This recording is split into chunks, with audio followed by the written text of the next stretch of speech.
Wizards pregame, Cardo W. Jr. at Capital One Arena. As you can see, Wilson Tarbert Jr. The Washington Wizards are hosting the Atlanta Hawks tonight. Atlanta comes into this game, Cardell, with a record of 11-7. Only on a 2-game winning streak, having knocked off the Pelicans 115-98, and then the Hornets at home 113-110. And being led by Jalen Johnson, who's continued his rapid development.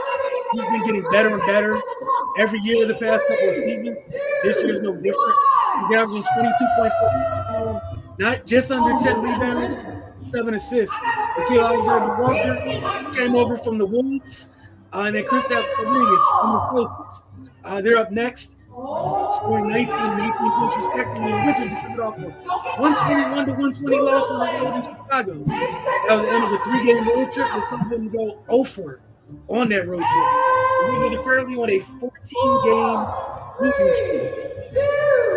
Crazy to say, but they're close to touching something that they did twice last season, which is they lost 16 games in a row twice last season.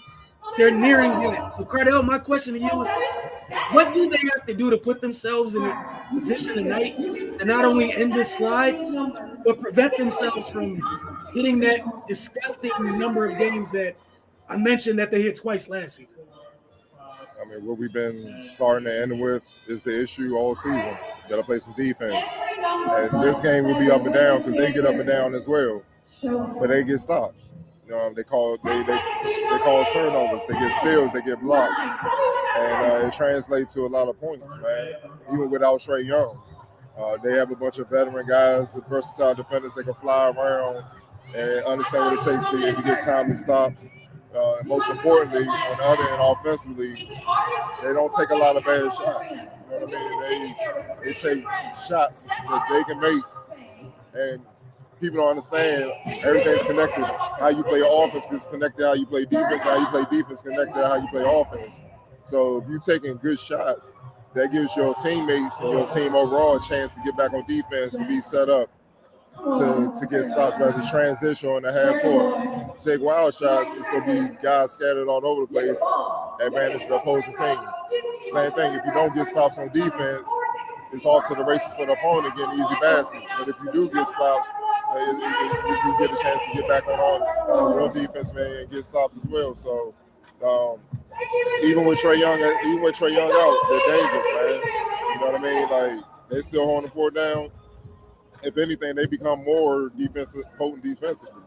You know what I mean? And that hasn't necessarily been their identity. Like, now, you can't pick on nobody.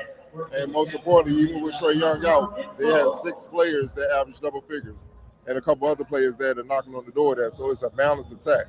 And led by, Jalen Johnson, man, who's having an all-star year. You know what I'm saying? And if they put together a few more wins, he'll be in the MVP discussion. When you averaging 22, 9-7, 1.7 steals, you know what I mean, on 56, 41, 80 splits, you're getting it done.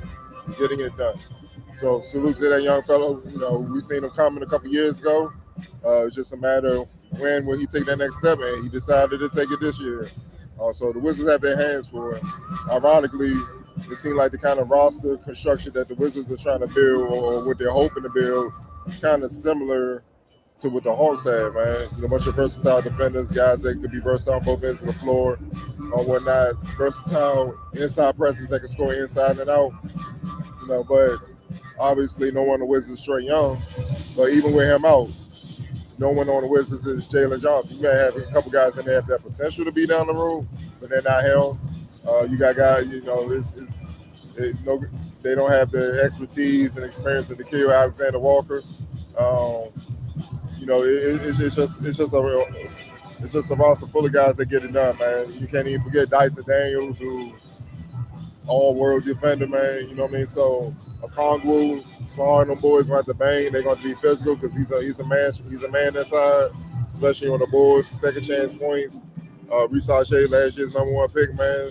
Just solid, understands how to play, gets it done defensively as well. So the Wizards, obviously, we keep saying they have to win. Don't turn the ball over, no silly turnovers. But take smart shots, man. Execute, take smart shots.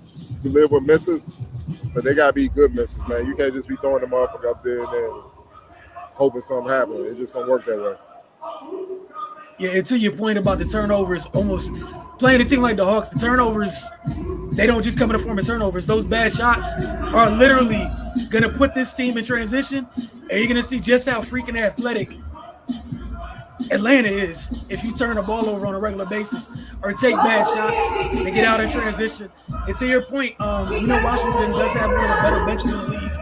Atlanta has a lot of players off their bench that are just tough to deal with. You mentioned Okongwu, that's another guy. He hasn't taken a Jalen Johnson type leap, but he's taken a sizable leap from last season. It's another guy heading in the right direction, which now he's officially on folks scouting report. We're like, you got to make sure you contain his production because it goes a long way. Obviously, what Jalen does is what Jalen does. And I know a lot of folks don't watch the Hawks on a regular basis, but the biggest thing you said is you take Trae Young off the floor, it leans into what the rest of the roster's identity is, which is defense. Like heavily leans into it. You know what I'm saying? Like it's to the point that roster is constructed so heavily defensively that Trae Young's the exception.